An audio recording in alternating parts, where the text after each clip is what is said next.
Okay students, तो question number पहले से स्टार्ट करते हैं। एक प्रैक्टिस क्वेश्चन है। पहला क्वेश्चन है, the committee have give their decision. Okay, मतलब कमेटी ने अपना डिसीजन दिया। ठीक है। अब आप ये बताइए कि ये कमेटी है 6 लोगों की या 10 की, 12 की, जितनी की भी है। ठीक है, 1 2 3 4 5 6। अब कमेटी के जो मेंबर्स हैं उनने अपना, तो किसमें क्या रहेगा, committee have give their decision, committee ने अपना डिसीजन दिया। तो कमेटी में कोई एक पर्टिकुलर मेंबर डिसीजन दे रहा है या फिर पूरी कमेटी मिलकर डिसीजन दे रही है? डिसीजन कौन दे रहा है? जो कमेटी पूरी बैठी है, इतने सदस्य इस कमेटी में, पूरा सदस्यों की सहमति होगी, फिर एक फाइनल डिसीजन होगा, वो डिसीजन कमेटी देगी। ओके, तो ऐसे ही है, कमेटी ने एक फाइनल डिसीजन दिया। अगर पूरी कमेटी सब सहमति से एक डिसीजन दे रही है तो उसके लिए सिंगुलर वर्ब का यूज करते हैं। ठीक है, तो the committee have give their decision नहीं, द कमेटी हैज, पूरी कमेटी ने सर्वसम्मति से एक डिसीजन दिया। हैज क्या आएगा? Has give their decision. Okay, तो अगला क्वेश्चन है, क्वेश्चन नंबर दूसरा, the committee has been divided the opinion. अब देखो इसमें क्या है, मान लो एक कमेटी है 8-10 लोगों की, उसमें से कमेटी के जो ओपिनियन है, विचार हैं, वो सबके अलग अलग आ रहे हैं। मतलब ये अपना अलग डिसीजन दे रहे हैं, ये अलग ओपिनियन दे रहे हैं, ये अलग, सबके अलग अलग आ रहे हैं। तो कोई एक डिसीजन नहीं है, सबके अलग अलग ओपिनियन है, डिवाइड हो गए सबके ओपिनियन। तो अब अगर कोई कमेटी अलग अलग ओपिनियन देती है कमेटी के मेंबर, तो उसके लिए प्लूरल वर्ब, सबके अलग अलग ओपिनियन, तो क्या वर्ब आएगा? प्लूरल। तो हैज की जगह हैव, द कमेटी हैव, क्या आएगा? Have, the committee have been divided these opinion, committee के ओपिनियन अलग अलग आए। ठीक है, अगला है, अच्छा ठीक है, मैं कईयों वीडियो में, पिछले जो वीडियो डाले हैं मैंने प्रैक्टिस क्वेश्चन के लिए, उनमें मैं स्पेशल टाइप के क्वेश्चन करवा चुका हूँ 2-3 वीडियो में अलग अलग टाइप। ठीक है, तो आपको ये वाला क्वेश्चन में क्या गलत है केवल ये बताना है। ओके, तो दिस क्वेश्चन को आपको, इस क्वेश्चन को आपको सॉल्व करके बताना है क्या गलत है इसमें। अगला है, he has spent 10,000 rupee. Okay, तो इस प्रकार के क्वेश्चन को करने के लिए क्या करेंगे अपन, पहले तो आप पहले ये सुन लीजिए कि कुछ शब्द होते हैं, जैसे कुछ वर्ड हैं, जैसे 1000, इसमें लगा है 1000, THOUSAND, 1000 हुआ, और अपना मिलियन हुआ। ठीक है, और स्कोर हुआ, या फिर ले सकते हैं डजन, डजन भी ले सकते हैं, डजन हुआ। तो ये इस टाइप के कुछ सब, 100 ले लो, DRED, तो इस प्रकार के कुछ शब्द हैं। ठीक है, इन शब्दों के पहले अगर कोई नंबर दिया है, इन शब्दों के पहले अगर कोई नंबर दिया है, ऐसे इधर लिख दिया मैंने 10 या 5 या 6, कोई सा भी नंबर दिया हो, तब क्या करते हैं अपन, इन शब्दों के साथ कभी भी एस या ES नहीं लगाते हैं। ठीक है, अब इसमें देखो क्या किया है, 1000 दिया है, इसके पहले कोई नंबर दिया है, तो मैंने बोला कि इन शब्दों के साथ कभी एस या ES नहीं लगाते हैं, लेकिन इसमें SES लगा है, तो इसमें से एस या ES हट जाएगा। गलती समझ में आई कहाँ पर होती है, पकड़ में ऐसे पकड़ेंगे अपन गलती। ठीक है, तो अपन को थोड़ा ध्यान रखना पड़ेगा कि कुछ ये 5 शब्द हैं, ज़्यादा नहीं है, इनको थोड़ा याद रख लेना। इनके पहले कोई अगर नंबर आ रहा है तो इन शब्दों में एस या ES नहीं लगाएंगे। तो अगला क्वेश्चन की तरफ चलते हैं। अगला क्वेश्चन है क्या, I purchase dozen of bananas. Okay, अब इस क्वेश्चन में मैंने अभी आपको क्या कंडीशन बनाई कि ये शब्द हैं सेम शब्द, इधर लिख लेता हूं मैं कि सेम शब्द, मतलब यही वाले शब्द 5 शब्द, सेम 5 शब्द, ये इधर लिख लिए मैंने मान लो, और इनके पहले अगर कोई क्या नहीं है, नंबर नहीं है, नंबर नहीं है। तो और बाद में ऑफ दिया है, ठीक है, तो हमेशा इनके साथ, इन 5 शब्दों के साथ एस या ई एस लगाते हैं। तो ही परचेज डजन, देखो ये शब्द दिया है, इसके बाद अगर ऑफ दिया है और पहले नंबर नहीं दिया है, ओके, तो इसमें एस या ई एस लगेगी, कंडीशन अनुसार एस लगनी है या ई एस लगनी है, ठीक है। तो डजन नहीं आएगा, क्या आएगा, डजन्स। अगर ये बात समझ में नहीं आई तो इस वीडियो को 1-2 बार और देखो, इसी बात को बैक करके, तो आपको बिल्कुल समझ में जाएगा। मैंने बिल्कुल क्लियर शब्दों में समझा दिया है, okay. He purchase dozens of बनाना, ठीक है। अगला है I have spent 1000 of rupees. देखो ये 5 शब्दों में से एक शब्द आ गया, ओके। अब इसके बाद ऑफ लगा है, पहले नंबर तो नहीं दिया है, ओके, तो इसमें क्या आएगा, एस या ई एस, बस इतना देखना, पूरे सेंटेंस से कोई मतलब नहीं। इंग्लिश भी ट्रिक बेस पे चलती है, 1000 ऑफ रुपीज़। अगला है एनीबडी, देखो हमेशा एल्स हो, किसी शब्द के साथ जुड़ता है हमेशा एल्स। एल्स का मतलब होता है और, एनीथिंग एल्स और कुछ, नोबडी एल्स कोई और कोई नहीं, तो एनीबडी एल्स और कोई व्यक्ति। तो अगर किसी शब्द के साथ एल्स जुड़ा है और इस पे शब्द में एस्ट्रोपियस लगा है तो वो गलत है। एस्ट्रोपियस हमेशा एल्स में आएगा, इधर एस्ट्रोपियस ना आके एल्स में आएगा, एक गलती आती है इसमें हमेशा पेपर में, ठीक है। अगला है, हाँ अब देखो ये 3 सेंटेंस एक जैसे हैं, ओके। अब एक सेंटेंस को ध्यान से सुनना, you my student is intelligent, ठीक है। क्या लिखा है, my student is intelligent, okay. You के बाद क्या दिया है, comma, my student is intelligent. आपको ऐसे लग रहा होगा, लेकिन गलत। इस प्रकार के वाक्यों में जब कभी भी अपन हेल्पिंग वर्ब का यूज करेंगे तो फर्स्ट सब्जेक्ट के अनुसार करेंगे, और फर्स्ट सब्जेक्ट किया है यू, तो इसकी जगह क्या जाएगा, आर,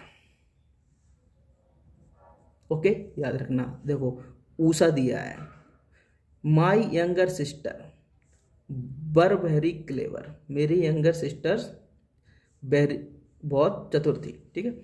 तो वर दिया है। अब सब्जेक्ट का अनुसार किसके अनुसार करेंगे, सबसे पहले उषा के अनुसार, फर्स्ट सब्जेक्ट के, सॉरी वर्ब का प्रयोग फर्स्ट सब्जेक्ट के अनुसार करेंगे। तो क्या लगा, उषा की जगह लिए क्या आएगा, बाज या बर, बाज, ओके।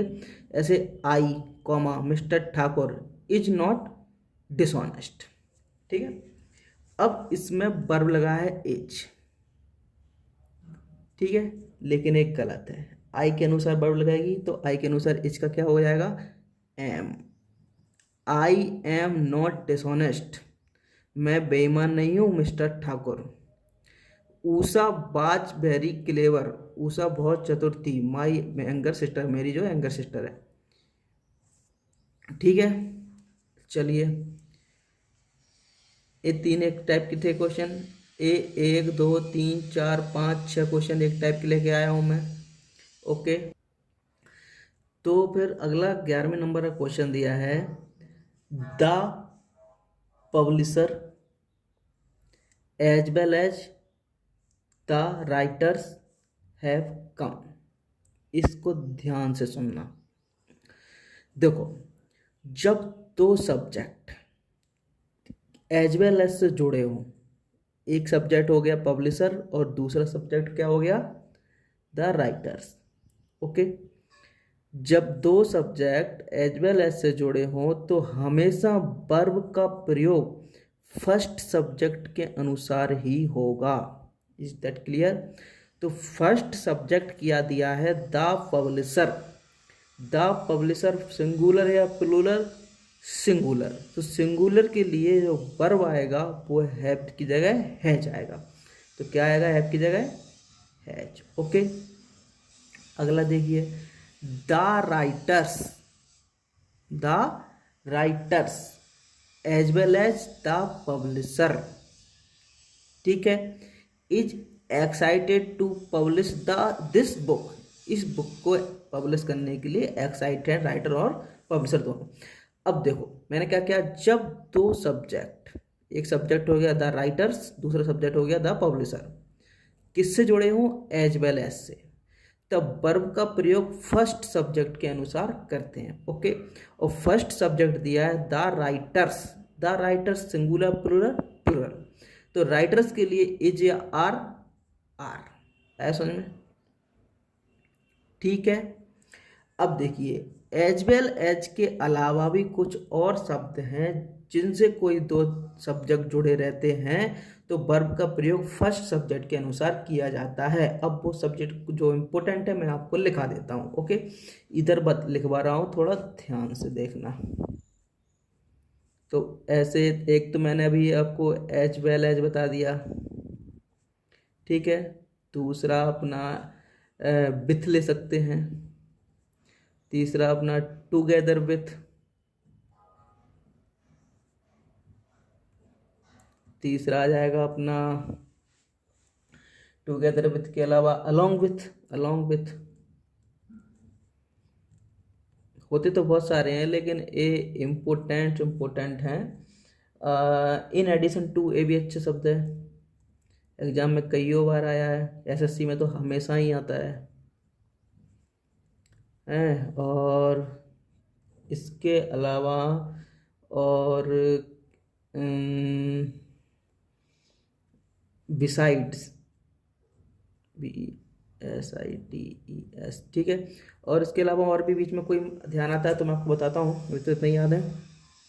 ओके, अगला है द क्रिमिनल। देखिए अलोंग विथ आ गया, फर्स्ट सब्जेक्ट द क्रिमिनल हो गया, second subject his followers. The criminal first subject along with से जुड़ा हुआ है, दूसरा सब्जेक्ट हो गया हिज फॉलोवर्स। हिज फॉलोवर्स के हिसाब से अगर आप बर देखोगे तो बिल्कुल एग्जैक्ट सही है, क्योंकि आप तो ये सोचोगे कि एक बर आएगा कि हिज फॉलोवर्स पे गुरर है तो अपने बर लगा दिया, लेकिन गलत। वर्ब का प्रयोग हमेशा फर्स्ट सब्जेक्ट के अनुसार करेंगे, तो द क्रिमिनल के लिए वर्ब आएगा बर की जगह बाज। Okay, arrested. अगला है ही एंड नॉट हिज ब्रदर। हाँ, इसमें एक शब्द जोड़िए अब, एंड नॉट, ठीक है।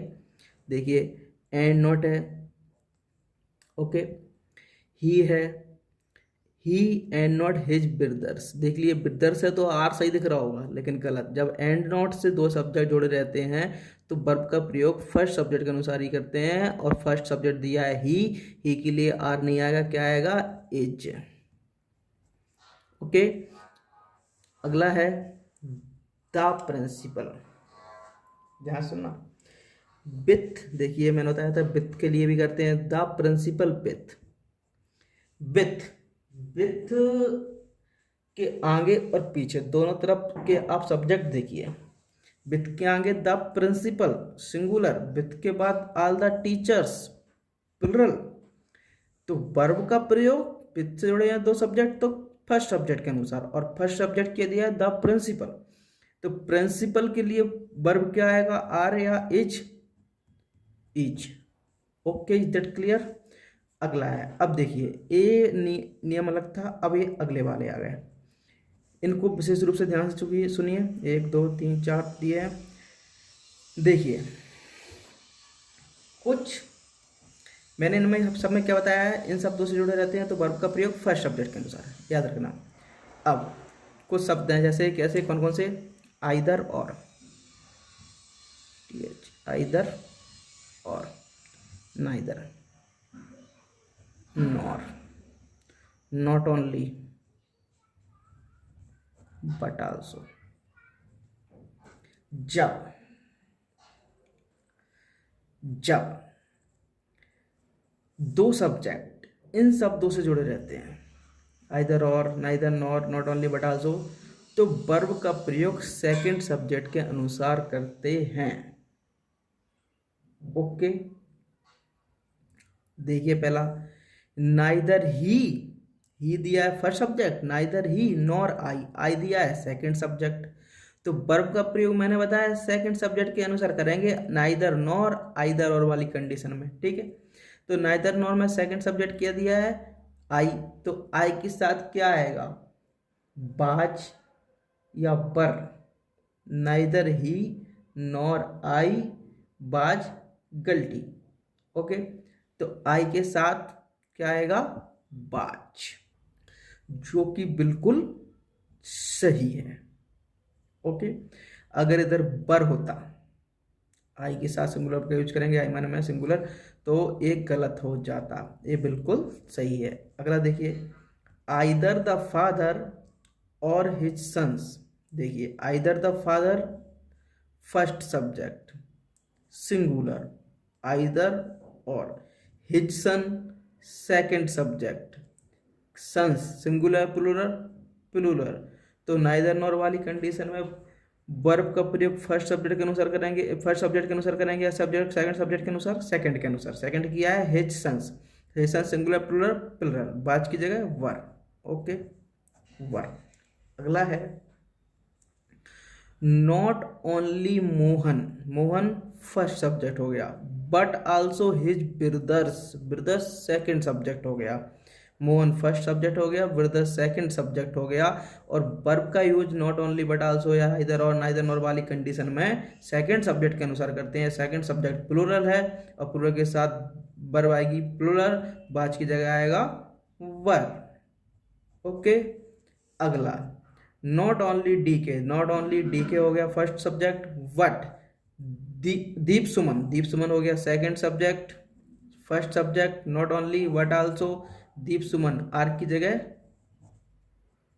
इच, सेकंड सब्जेक्ट के अनुसार वर्ब का प्रयोग। Okay, clear. अगला है ईच। देखिए, ये अलग किस्म के हैं। The each every either neither से नाइदर, इनका प्रयोग ईच एवरी आइदर और नाइदर, ओनली कितने हैं, four, four. Each every either neither, अगर इनका प्रयोग सब्जेक्ट के की जगह करते हैं, ईच माने प्रत्येक, प्रत्येक क्या होता है, प्रत्येक।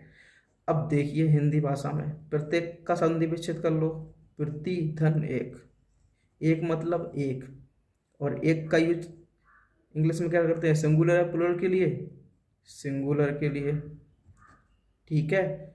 आइदर, नाइदर, ईच, एवरी, याद रखना, संधि बच्चे से याद रख लो। तो ईच के साथ each either neither, each either neither every, इनका प्रयोग अगर अपन सब्जेक्ट के अनुसार करते हैं तो वर्ब हमेशा सिंगुलर ही आएगी। ओके, तो वर्ब की जगह वाज, सब्जेक्ट के अनुसार कर रहे हैं ईच का प्रयोग, तो वर्ब की जगह वाज। आइदर का प्रयोग सब्जेक्ट के अनुसार कर रहे हैं तो वर्ब कैसी, सिंगुलर। अब देखिए, मैंने आपको बताया था पहले भी कि अगर अपन राइट लिखते हैं, राइट माने लिखना, ये क्या है, वर्ब, तो ये वर्ब हमेशा क्या रहती है, प्लुरल, और इसको सिंगुलर, नहीं, सॉरी माफ करना। देखो, राइट, राइट माने लिखना, और राइट क्या है, ये प्लुरल, वर्ब क्या रहती है हमेशा, प्लुरल। इसको सिंगुलर बनाने के लिए इसमें एस या एस लगाते हैं, याद रखना। तो राइट, इसको सिंगुलर बनाएंगे अपन, तो राइट की जगह क्या आ जाएगा, राइट्स। Okay, clear. अगर किसी को थोड़ी भी गड़बड़ आ रही हो कमेंट करके पूछ सकता है, और जिसको समझ में आ गया अच्छा है, और इसके बाद मैं थोड़ा लेवल और बढ़ाऊंगा, अच्छा वीडियो डालूंगा इससे भी। और इसको पसंद आया तो लाइक शेयर सब्सक्राइब कीजिए, और इसको समझ में नहीं आया है वो इसको 2 बार देखिए, उसको अवश्य समझ में आएगा, मैंने एक चीज़ क्लियर बताई है। Okay, thank you.